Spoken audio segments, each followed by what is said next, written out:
प्रकाश के परावर्तन चैप्टर की शुरुआत की है और इस चैप्टर से संबंधित जो मुख्य मुख्य बातें बेसिक बिंदु था उसे कल की क्लास में देखें। प्रकाश की किरण के बारे में हम लोग देखेंगे सबसे पहले आज की क्लास में। यहाँ से शुरू करते हैं। तो प्रकाश की किरण क्या होती है? यह बात तो आसानी से सब लोग समझते हैं कि किसी भी प्रकाश स्रोत से जब प्रकाश निकल करके सीधे एक सरल रेखा में पृथ्वी तक पहुंचती है, तो जिस सरल रेखा में प्रकाश की किरण आती है, जो प्रकाश आती है, जिस पथ के द्वारा आती है, वह पथ ही प्रकाश की किरण कहलाती है। भाषा में आपको लिखे हैं प्रकाश की किरण की परिभाषा कि किसी प्रदीप्त वस्तु से प्रकाश निकलकर एक सरल रेखा में सभी दिशाओं में विकिरित होती है। टॉर्च हम लोग जलाते हैं, बल्ब जलाते हैं, तब बल्ब से या टॉर्च से जो प्रकाश निकलती है वह सीधे पतली रेखा में आगे की ओर चली जाती है कि थोड़ा सा विकृत भी होती है, फैलती है, थोड़ा सा फैलती भी है। अच्छा, सभी दिशाओं में प्रकाश फैलती है। जब भी हम लोग बल्ब की स्विच देते हैं, जो बल्ब जलता है वह केवल सीधे फोकस से आगे तक नहीं दूरी तय करता, सभी दिशाओं में फैल जाती है।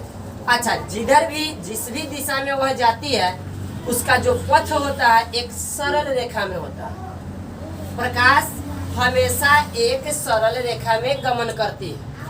प्रकाश हमेशा एक सरल रेखा बोले तो सीधी रेखा में गमन करती है। तो प्रकाश जिस सरल रेखा द्वारा गमन करती है उसी सरल रेखा की जो पथ होती है वह पथ ही प्रकाश की किरण कहलाता है। देखिए, आपको बताएं कि यहाँ एक सूर्य है, यहाँ से प्रकाश निकल करके इस दिशा में इस तरह से सभी दिशाओं में क्या होती है? विकिरित होती है। तो जिन सभी दिशाओं में विकृत होती है एक सरल रेखा में होती है, तो यह सरल रेखा ही क्या कहलाती है? प्रकाश की किरण कहलाती है। यह जितनी भी सरल रेखा आप देख रहे हैं यह सभी के सभी प्रकाश की किरण कहलाती है। भाषा में क्या लिखा गया? किसी प्रदीप्त वस्तु से। प्रदीप्त वस्तु क्यों लिखा गया? प्रकाश जब भी निकलेगी, जिस वस्तु से निकलेगी वह वस्तु प्रदीप्त वस्तु ही कहलाएगी। किसी प्रदीप्त वस्तु से प्रकाश निकलकर एक सरल रेखा में सभी दिशाओं में विकिरित होती है, तो उन सरल रेखा वाली प्रकाश की पथ को ही प्रकाश की किरण कहा जाता है। क्लियर है? चित्र के माध्यम से भी समझ में आया यह सब क्या है? प्रकाश की किरण। अब आगे बिंदु है कि प्रकाश का किरण पुंज। पुंज के मतलब क्या समझते? किरणों का भंडार, किरणों का समूह। कहीं से किसी प्रकाश स्रोत से प्रकाश निकल करके सीधे एक किरण आ गई और एक किरण इधर चली गई, एक किरण इधर चली गई, अलग अलग दिशाओं में सभी किरण जा रही है। तो इस तरह से जब एक किरण कहीं आती है यह प्रकाश की किरण हो गई। लेकिन इसी में अनेकों किरण एक ही दिशा में आ गई एक ही साथ में, तो इसी को हम लोग कहेंगे क्या चीज? प्रकाश का किरण पुंज। मतलब सीधे सीधे भाषा में कह सकते हैं कि किरणों के समूह को किरण पुंज कहा जाता है। किरणों के समूह को किरण पुंज कहा जाता है। प्रकाश की किरण का जो समूह होता है, बंडल होता है, गुच्छा होता है, जहाँ से अनेकों किरण गुजरती है, तो वह किरणों का समूह हो गया। और उसी समूह को क्या कहा गया है? किरण पुंज कहा गया। तो किरण पुंज के बारे में देखिए, प्रकाश के किरणों के समूह को किरण पुंज कहा जाता है। अब आगे देखते हैं कि किरण पुंज कितने प्रकार के होता है? किरण पुंज 3 प्रकार के। कौन कौन से? अपसारी किरण पुंज। कौन कौन से? अपसारी किरण पुंज। और दूसरा हो गया अभिसारी किरण पुंज, और तीसरा हो गया समांतर किरण पुंज। अब इस तीनों को बारी बारी से जान लेते हैं। एक बात ध्यान दीजिए, यहाँ क्या है? अपसारी। अप का मतलब होता है फैलना, अप का मतलब फैलना। अभिसारी, अभी का मतलब होता है सिकुड़ना। एक हो गया फैलना तो दूसरा होगा सिकुड़ना। इस समांतर है, समांतर आप गणित में पढ़े हैं ना, न आपस में सिकुड़ेगी और न एक जगह से वह आगे फैलेगी। एक समान अंतर से जब किरण गुजरते चलेगी तो उसे कहा जाएगा समांतर किरण। अप मतलब क्या बताए, फैलना। तो अपसारी किरण पुंज से क्या समझेंगे, मतलब किसी प्रकाश स्रोत से प्रकाश की किरणें निकल कर जब वह आगे की ओर जैसे जैसे बढ़ेगी वैसे वैसे फैलते चली जाएगी तो उस प्रकार की किरण पुंज को अपसारी किरण पुंज कहा जाएगा। जैसे कि हम आपको बताएं, यहाँ देखिए, यहाँ एक प्रकाश स्रोत है, यह क्या है, एक टॉर्च है, ठीक ना, ये टॉर्च है। यहाँ से प्रकाश निकल रही है, बहुत सारी प्रकाश निकल रही है। एक प्रकाश निकल करके इधर जा रही है, दूसरा प्रकाश इधर जा रही है, एक प्रकाश की किरण इधर जा रही है, एक प्रकाश की किरण इधर जा रही है और एक प्रकाश की किरण इधर जा रही है। तो यहाँ से पता क्या चल रहा है कि एक बिंदु से प्रकाश निकल रही है। प्रकाश कहाँ से निकल रही है, एक बिंदु से। जब एक बिंदु से प्रकाश निकल कर जैसे जैसे आगे बढ़ते जाएगी वह क्या हो जाएगी, फैलते चली जाएगी। अच्छा, जब प्रकाश की किरण जैसे जैसे आगे बढ़ेगी फैलेगी तो उस किरणों के बीच की जो दूरी होगी वह दूरी भी धीरे धीरे बढ़ते चली जाएगी। यहाँ पर यह दोनों की दूरी देखिए कम है, यहाँ भी दोनों के बीच की दूरी कम है, लेकिन यहाँ पर यह दूरी अधिक है। यह और दूर तक जाएगी ना तो और यह दोनों किरणों के बीच की दूरी बढ़ते चली जाएगी। तो ऐसे किरणों के समूह को कहा जाएगा अपसारी किरण पुंज। कोई दिक्कत समझ में आया?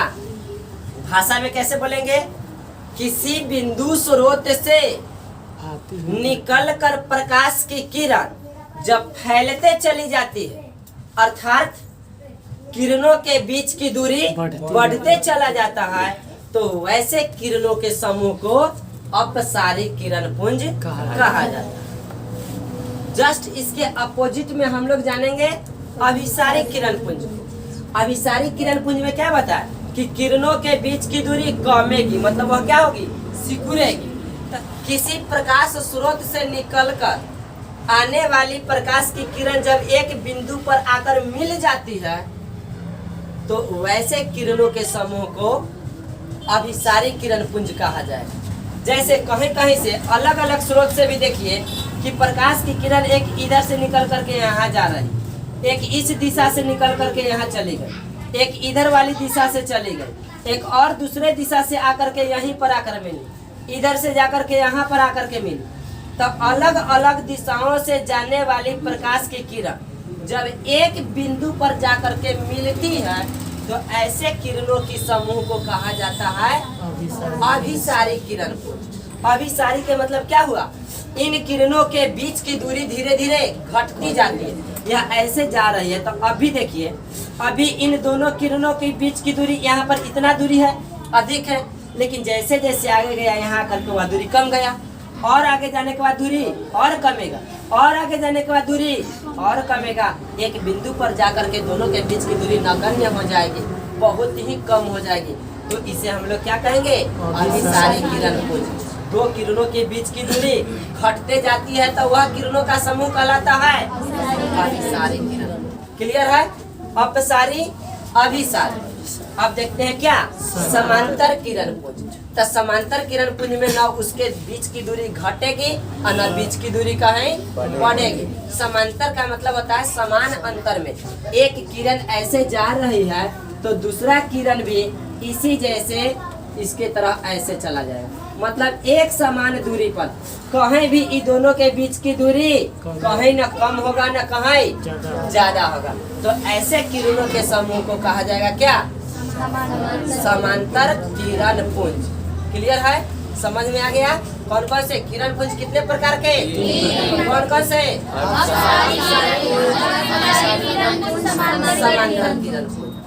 अब आ गया क्या, अगला बिंदु में हम लोग देखते हैं पारदर्शी वस्तुएं। पारदर्शी वस्तु कहिए या पारदर्शी पदार्थ कहिए। पारदर्शी, यहाँ पर पार का मतलब हो गया क्या, वैसी वस्तु जिससे प्रकाश पार कर सके, मतलब कोई भी वस्तु वैसा होना चाहिए जिससे कि प्रकाश उसके आर पार हो सके, इधर से इधर चल जाए और उधर से इधर आ जाए। तो उस प्रकार की वस्तु को कहा जाएगा क्या, पारदर्शी वस्तु। जैसे कांच होता है, गाड़ी चालक के आगे देखते हैं बड़ा सा कांच लगा हुआ रहता है, आगे पूरा सड़क दिखाई देता है, प्रकाश आर पार का होता है। तो ऐसी वस्तु जिससे प्रकाश आर पार हो सके उससे क्या कहा जाएगा? पारदर्शी वस्तु, पारदर्शी पदार्थ। एग्जाम्पल में हम लोग ले सकते हैं कांच, हवा, पानी। पानी में भी प्रकाश आर पार होता है। पानी में यदि प्रकाश नहीं प्रवेश कर पाती तो पानी के अंदर कोई वस्तु रखा हुआ रहता है तो इसे हम लोग नहीं देख पाते। देखते हैं ना, एक बाल्टी पानी से भरा हुआ है, उस बाल्टी में कोई वस्तु रख दीजिए, ऊपर से डाल दीजिए, वह उसके सतह में चला जाएगा, निचले सतह में, लेकिन फिर भी ऊपर से दिखाई देगा कि हाँ ग्लास बाल्टी के अंदर है, पानी के अंदर है ना ग्लास। या कोई सिक्का उसमें गिरा दीजिए, वह सिक्का दिखाई देगा कि नहीं? दिखाई देगा। अच्छा, कोई वस्तु हमें तब दिखाई देती है जब उस पर प्रकाश पहुंचती है, वहां तक प्रकाश पहुंचती है, तब पानी में प्रकाश पहुंचती है अंदर तक, तो वह वस्तु दिखाई देता है। तब पानी क्या हो जाए? पारदर्शी की अपारदर्शी? पारदर्शी। अच्छा, पारदर्शी के जस्ट उल्टा अपारदर्शी। अपारदर्शी वस्तु किसे कहेंगे? वो ऐसी वस्तु जिससे प्रकाश आर पार न हो सके।